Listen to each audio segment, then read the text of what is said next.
Ay mga mahal, ang ating topic ngayon ay tinatanong ni Jim and Day. Ang tanong nga ay, naranasan nyo na po ba yung tusukin sa pet? So yun ang ating pag-uusapan for today's video. Interesado ka bang malaman kung ano ang sagot? Please keep on watching. Pero bago yan, kung bago ka pa lang sa aking channel, please consider to like this video and subscribe my channel.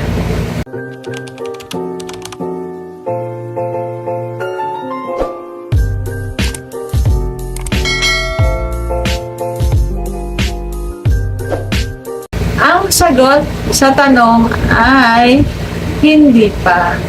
At inuulit ko, ayaw kong maranasan. Alam mo kung bakit. Mas okay pa sa akin na bulaklak at bibig pagsasabayin kaysa naman yung pagdadahanin niyo pa sa madumi yun eh. Okay, so huwag nyo nang masyado gagayahin yung mga napapanood ninyo na kung ano-ano. Hindi maganda kasi sila, okay lang sa kanila kasi may nakahandang doktor naman yan, may mga pambayad naman yan. No?